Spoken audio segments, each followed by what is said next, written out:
Coming up on ATV News. Police are calling it a miracle. We'll show you the icy rescue of one woman and her 2 dogs. USU has a new online course next semester. We'll let you know what freshmen will be expected to learn. We'll show you how a Christmas decoration today can become scholarship money tomorrow. Will you have to shovel your sidewalks in weather? We'll let you know. The sun will do it for you. The Aggies took on in-state rival BYU on a snow-covered field. We'll show you if they held together or if they fell apart. All that and more, this is ATV News.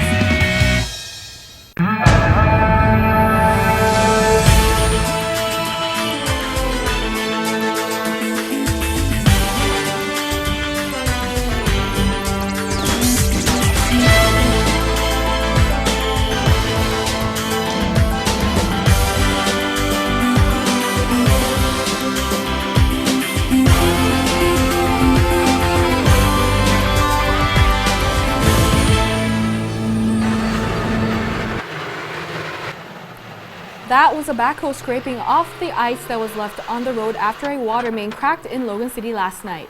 The broken pipe allowed water to spill onto the street and low temperatures froze it in place. Logan City Public Works had to dig out the line to restore water to the area. The line was fixed and water was turned back on at about 9 o'clock this morning. The director of Public Works said these types of breaks are fairly common and he's unsure if the weather had anything to do with the crack. Welcome to ATV News. I'm Jamie Sun. And I'm Sarah Winder. A woman and her 2 dogs are lucky to be alive after falling through thin ice at a Manaway reservoir. Utah Highway Patrol Officer Joshua Carr runs on scene. You can hear the woman struggling for her life. After throwing a 200-foot rescue rope, police officer Brad Nelson pulls the woman out of the freezing water. Okay, here we go. The woman says she was on a walk early Sunday morning when her 2 dogs ran across the ice and fell through. She went after them and fell through the ice herself. Trust me. While shivering on the shore, Sorry. Come on. Come on. her main concern is her dogs. Oh, good boy. Come on. Come on.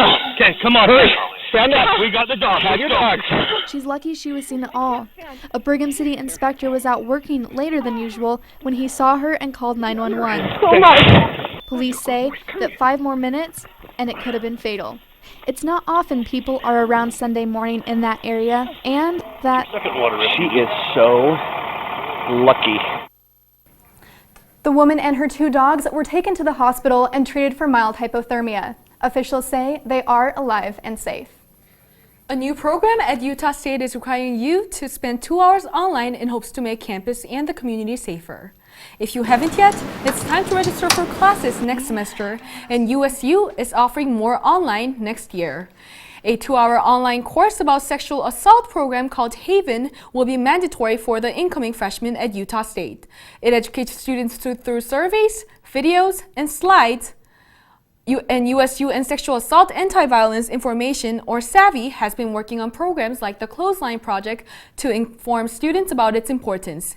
But USU hopes Haven will play a bigger role in getting the word out about sexual assault. Sexual assault isn't something people want to talk about. It's a taboo subject. They're afraid to ask about it, they're afraid to bring it up. So by providing this, it opens the door to start thinking about sexual assault, answering questions, learning about what sexual assault is, what healthy sex and consent is.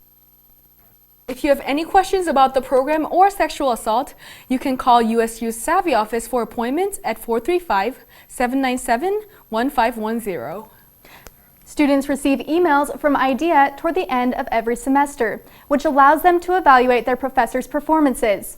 ATV's Taylor Condi lets us know whether students are actually filling out these evaluations for the right reasons. As the semester ends, students have an opportunity to give professors direct feedback on their course. IDEA, an organization hoping to improve the quality of higher education, sends out surveys that evaluates teachers on how well students feel the class was taught. The IDEA student ratings of instruction are integral to the course offerings and the instruction that we do at Utah State University. So it's not really something extra. It's like embedded in making us better. If we can't get the direct feedback from students about where they're learning and how much they're learning, it's really hard for us to improve. But do students take advantage of these evaluations? Torrance says that only 65% of students fill out the evaluations. I sent out a Twitter poll asking students what they think. Only 40% of students believe the evaluations are important. 60% think they are pointless and that the emails are annoying. 2 students responded saying that they're only important for the extra credit given by some teachers. And 1 called out some professors saying crappy teachers don't even take them to heart. Most students don't take the surveys seriously. They can be a powerful tool if used right, but I think, at least for me, I never use it as it should be used, and I think most people do the same. They just do it to get it over with or to get a good grade. But some students' opinions have changed. At first I didn't like the idea of evaluations, but now that I've been through professors and been through classes, I really do like the surveys because I feel like we pay a ton of money to go to school and to do all these things. So we need to make sure that our professors know where we're at and what is useful to us so that education can be better for those behind us. Taylor Condi, ATV News. All surveys must be completed by Friday, December 11th. Taking Utah State classes in Brigham City should be a lot easier after the opening of a new classroom and student services building.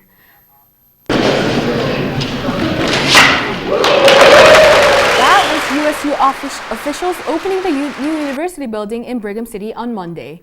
The 50,000 square foot building hosts classrooms with a variety of sizes, a computer lab, a testing center, and an auditorium, among other things.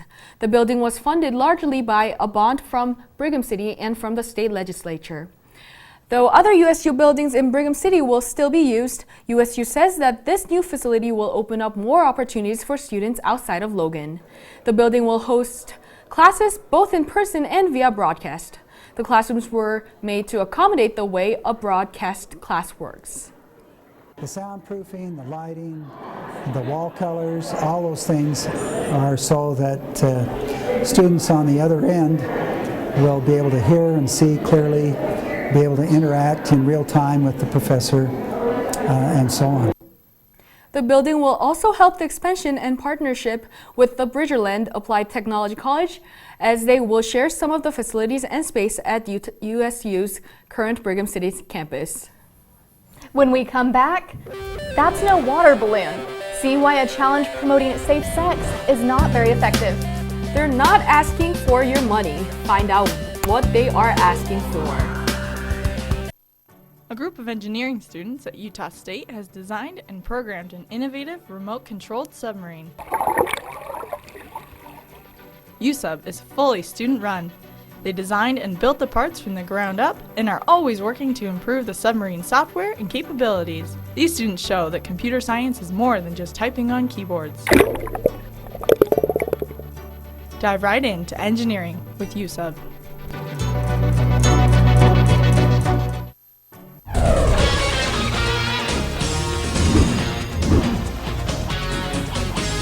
Welcome back. The trend of dropping condoms full of water on your friends' heads has taken social media by storm. Our Taylor Murray went out to see if the positive message in the condom challenge is being lost in all of the retweets and likes. Condoms have recently been put to use in videos like this. People have been doing the so-called condom challenge on their own, and the videos have blown up social media for one reason or another. Funny to, I guess, watch people have their head stuck in a condom full of water. The social media platforms, everyone wants to go viral now and want to get the most likes. Filling the condoms with water and dropping them on your friend's head is meant to show how durable condoms are. But the message may not be that clear. I don't know, it's a condom, so probably something with sex. Maybe practicing safe sex in a maybe vague form. With the rising viral popularity of the condom challenge, these videos bring any awareness to safe sex practices. I don't think there is a message behind it. I think it's just people being funny is all. I don't think that's going a little further in depth than I think it really needs to go. While the challenge has shown that condoms are strong, some think we're going about it all wrong. I wish that we had campaigns that spread more of the cause than like what you're doing for the cause. And you're not really doing anything for the cause. You're just, grabbing attention.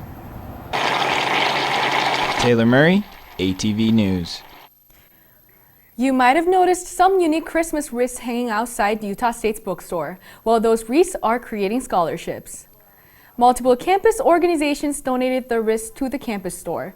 The store held a silent auction for them this week in the hallway of the Taggart Student Center. The money from these wreaths will go to the Utah State General Scholarship Fund, but the wreaths are also for fun. This is the 6th year the bookstore has held this fundraiser. This week, the USU Student Association is holding its annual Festival of Trees. Today, the Taggart Student Center lounges are filled with decorated Christmas trees, but on Monday, they were filled with people setting them up. USUSA invited a total of 50 clubs and organizations, as well as off-campus groups, to participate, each competing for the best, most spirited tree. But more than just a contest, at the end of the week, USUSA plans to donate all of the trees to Bear River Head Start, which will then take them, decorations and all, to Cache Valley families in need. I've been raised that Christmas is a great time to give, but what I love about Festival of Trees is that as an Aggie family, we're giving together as one. Giving Tuesday was paired with the Festival of Trees. It's a national event held the first Tuesday after Thanksgiving. This was the first year at USU. The goal, to bring more money to the university. They reached out online for donations from alumni, but knowing college students are typically short on spare change, they only asked them to write thank you notes for donors at the booth. We're not really asking students to give money. Students give enough money through tuition and fees. We're asking students to publicly thank donors. So whether that's on social media or here, we have a booth here in the TSC today. It's a great way to say, hey, thank you so much for what you do. I don't know you personally, you don't know me personally, and yet you still decide to support my education. Thanks so much for that. Though Giving Tuesday was yesterday, the Festival of Trees will go all week, and the winners of the contest will be announced at Poetry and a Beverage this Saturday. When we come back, ATV's Caroline Liston will have your Cache Valley weather report. The current temperature is 25 degrees. I'm one unlucky guy. The chance of being involved in a robbery is 1 in 757. The chances of being struck by lightning. 1 in 750,000. Please fasten your seatbelts for unexpected turbulence. The chances of being a victim in an airline crash? 1 in 29 million. Hey, could I get some peanuts? The chances of being involved in a car crash are far greater than lightning strikes and plane crashes. And if you are texting while driving, your risk of crash increases 23 times. Now, I may be an unlucky guy, but I don't have to be part of that statistic, and neither do you. Drive responsibly.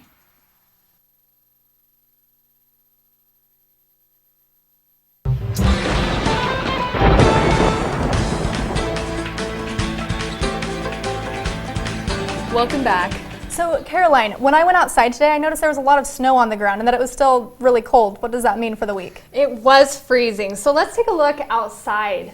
This is a shot taken earlier this morning of overlooking the Cache Valley area. And as you can see, the inversion has hit, which is expected for this time of year in this area. We are at a yellow zone air quality. So what that means is that it is moderate. So if you are sensitive to the air, I would ask that you take precautions as you go outside. Let's go ahead and take a look at the national radar. Not a lot going on in the western United States, a few snow showers going on, but there is a huge storm pushing through the east. They are receiving some heavy snowfall. So what does this mean as far as a nation? The weather services, the National Weather Services, came out in August saying that the El Nino is the strongest on record. So as far as the western United States, they will be experiencing warmer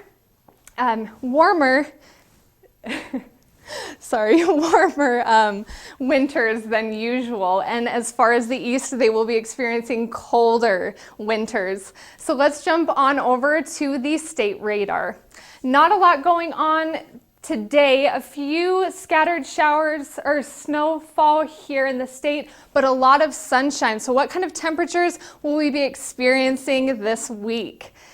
As far as today, on Wednesday, we had a low of 10, a high of 31. It was very frigid and cold this morning. But moving on to Thursday, the temperatures will rise to 41 degrees. And then going into Friday, we will actually have a 40% chance of snow. So you might need to bring out your snow shovels. But pushing on through the weekend, we will see sunshine, beautiful days. The temperatures will get up to 44 degrees. And then going on into the beginning of next week, up to 46. So as far as skiers, snowboarders, those who are praying for snow, I'm sorry it's not your week. But for sun lovers, it is. What about sports lovers, Misty? Thanks, Caroline. So it looks like it might be mixed reactions for sports, but you probably know the score of the BYU football game. Coming up, we'll have the highlights and show you what Keaton had to say after his last home game. Aggie Air is an innovative engineering program exclusive to Utah State. It provides opportunities for students to get hands-on and real-world experiences. By building model planes that photograph and scan detailed images of landscapes, Aggie Air can change the way we use the Earth's surface. Watch as Aggie Air takes flight.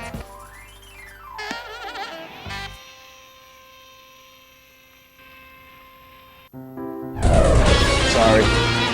Got big ideas. As a college student, you have big ideas to make a big difference on campus. Why not get funding for those ideas in a big way? The Blue Goes Green Grant provides funding for student sustainability projects. These projects help USU students be more environmentally responsible, live healthier, and save money. To find out more, go to usu.edu/BGG. Get funding for your Blue Goes Green idea in a big way. Blue Goes Green. Make a difference.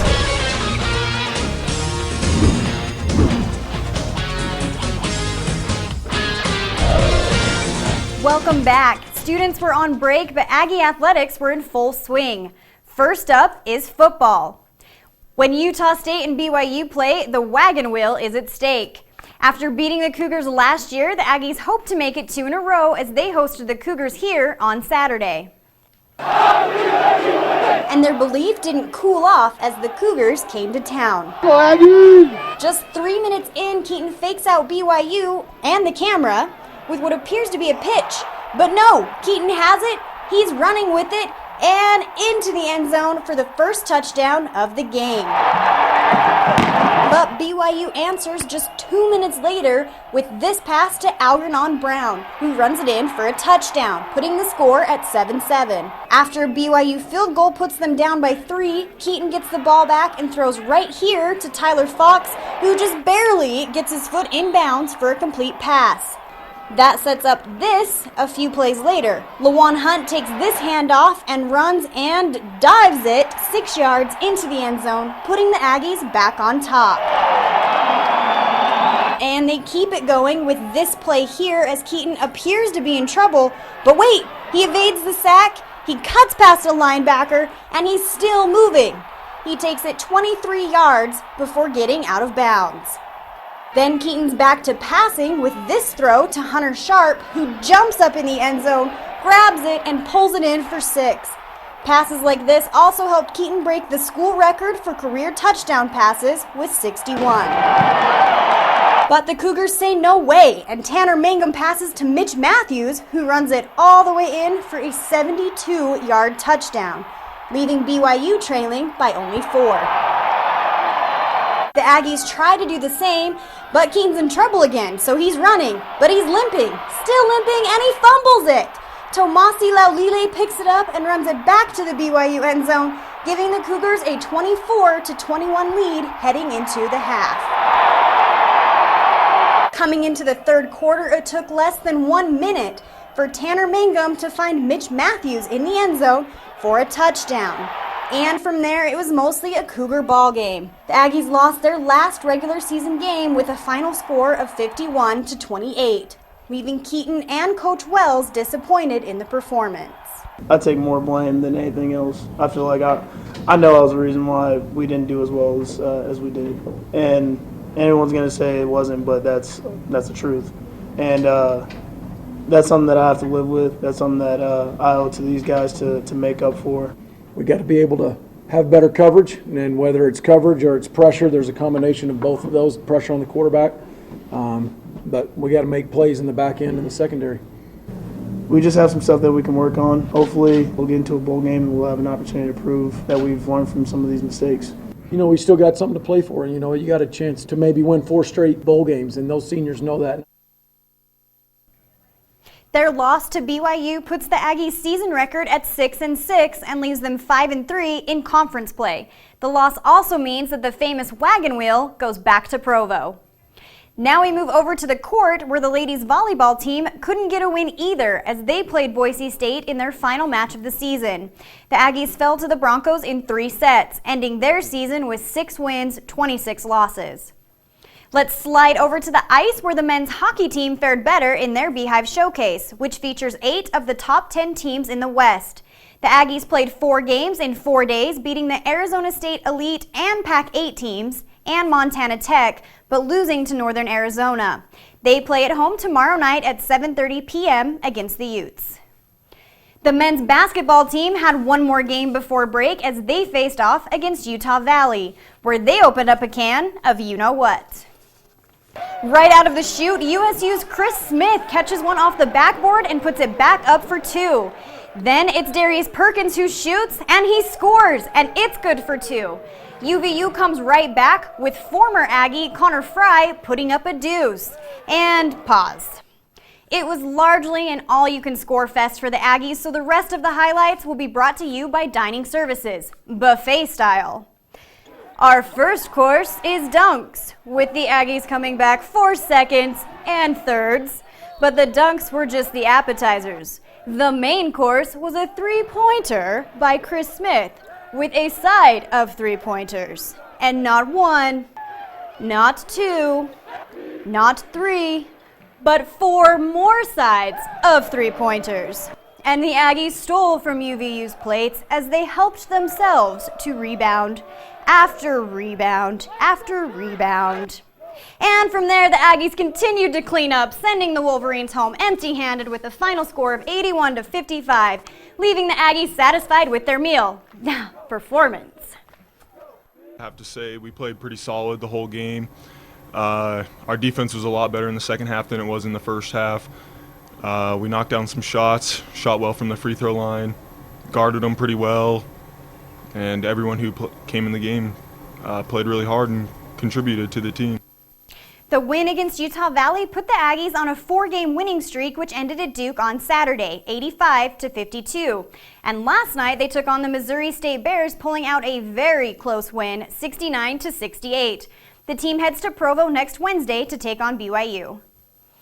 You may be seeing former USU basketball player David Collette around Utah State, even though he doesn't want to be. David Collette started a fiery preseason, then quit right before the season began. Last week, USU denied his request to leave because they say his timing puts the team in a bad spot. However, Collette told ESPN he quit the team because of his multiple issues with Coach Duryea. Collette was one of the stronger players, averaging 12.8 points and 5 rebounds per game last season as a freshman. Collette said he will appeal the school's decision. He hopes to transfer to another school in January and play for another team next year. So if his appeal is denied again, then he doesn't get his athletic aid back and he'll have to pay his own tuition. So a little bit of a messy situation there, but I hope they get it all worked out. Yeah, I hope so too. Thanks, Misty. When we come back, tired of wrapping presents? We have a solution for you, and it goes towards a good cause. USU is #1, but in what? We'll let you know.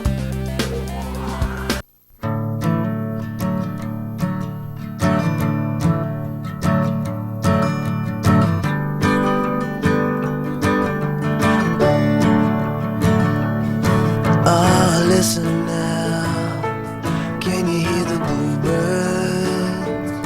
Oh, look up now, can you feel the sun? Wow,